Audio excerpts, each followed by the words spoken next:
Welcome to part 2 of how to play solo. This time we're going to look at some simple lead stuff. Now, it is a D Dorian modal jazz tune. It's quite famous for probably the best known modal jazz tune out there. So that should tell you a lot.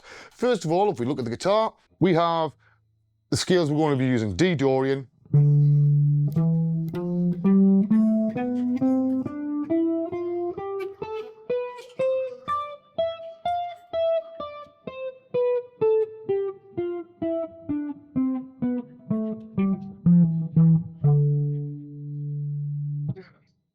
that's the basis of all of it. Now, my first time around with the solo, what I normally do is I start, as I mentioned at the very end of the last video, with the initial phrase that Miles Davis plays. So we go.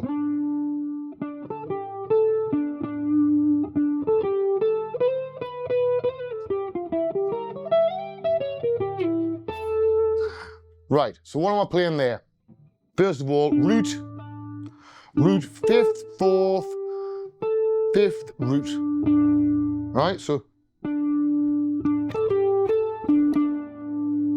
Right, that's the very start of it. Then there's the next bit. So root, 5th, 4th, 5th, right? Then I go to the 7th, to the 6th. So there, this is all in D Dorian. Then I'll start playing about a bit. So I'll do a rundown. Sometimes it'll be, or this works better, I think. Now from here, what I'm doing is I'm going to do a diminished run, and it's one of my favourite ones. So there are two approaches. The shape that I'm building on is this one.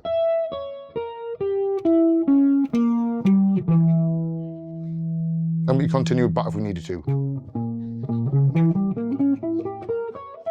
Right?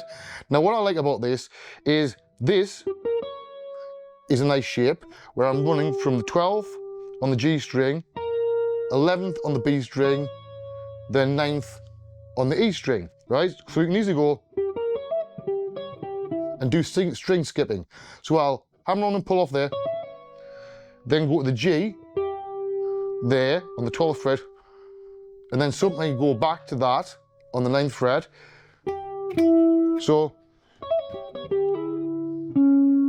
right? So the way I approach it is when I've done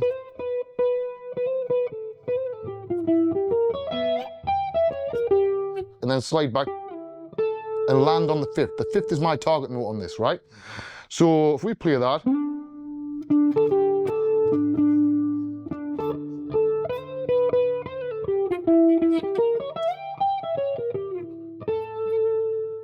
that should give you some ideas. Now, another riff that I play quite a lot is a one I used to do on the mandolin quite a lot, because it's a bit easier on the mandolin. But what I would do is I'm holding down the C note on the B string, which is on the 13th fret there, right? Now, what I'm going to be doing is using the 1st and 2nd fingers, right, to pull off between the E note on 12 and the D note on 10 and an open E string. So, and you can play along with this quite a lot. You can just go, right? So it's, if I get rid of this pedal tone, it's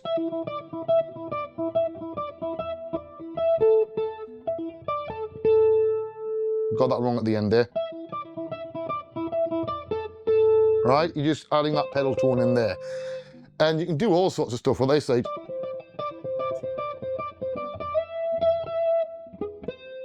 land wherever you want, on the 7th, on the 3rd, 4th sounds better, I think. And you can land these anywhere. Now, another thing I want to touch on, because I know a lot of people will be interested in this, and I need to go on a proper deep dive on this subject, is my way of doing chordal soloing. So for the more advanced ones, or people who are intermediate, I'll give you a quick heads up of what I'm doing. Some favourite chords when I'm over the main section, which is D minor 11th. Now, the first thing I do is I use this shape a lot, which is a partial D minor 6. So that's D string on the 9th fret, all these 10th fret, right? Good for stabs. If you add the ninth in on here,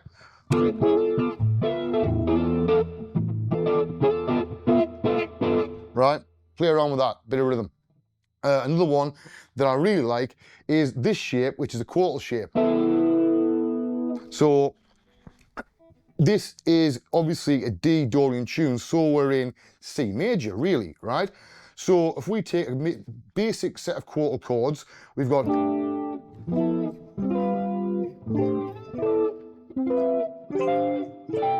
right? As I say, we will be going into this in detail. This particular one, your first finger is on the 3rd fret on your D string. Then you use your 2nd finger on the 4th string of your G string. Then you can either bar these 2 at the bottom on the 5th fret on the B and D string, or you can have 2 like that. Quite simple, right? They're some of my favourite shapes when I'm soloing. And remember, you can use a Barry Harris system. So I always say whether it's quartal chords or a Barry Harris diminished sixth system, what you need to think of is what are the chord tones, right? So if we think of this as just a basic D minor, we have a D, we have a 3rd, which is F, and the 5th, which is A, right? Now I know I can also play this shape from the Barry Harris scale of chords. So it starts off basically the same. 3rd fret, D string, 4th fret on the G string, then 3rd fret on the B string, 5th fret on the E string, right? That is our 5th. Now obviously the 4th is up here, right? So when we're looking at that, I know that this is another shape that's really good, right? It's built on the 3rd highest note. So 12 on the D, 14 on the G, right? 12 on the B, 13, which is the 3rd of D, on the E string, right?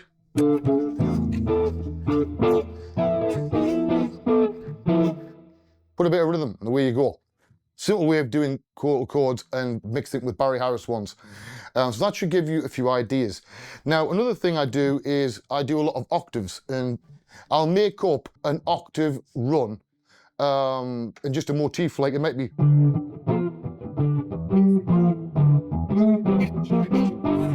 like that, and that's just simple along like that, right? That's just minor pentatonic stuff, and I'm guessing you all know the minor pentatonic scale. So noodle around with that. What I would say is listen to the main tones in the song, right? And what works over these E minor 11th and D minor 11th chords, right? So when you do, say that works, right? Now some work a little bit less. The 3rd, so if I'm going,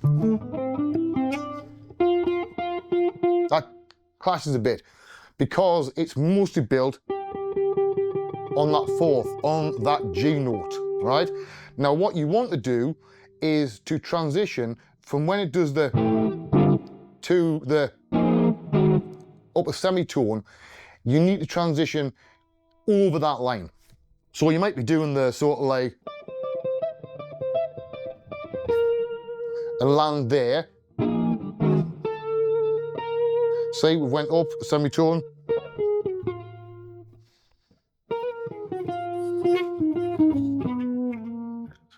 Whatever. And put them all together. So I think I've given you plenty to work with there on this. If there's any questions, stick them down below and I'll see if I can answer them.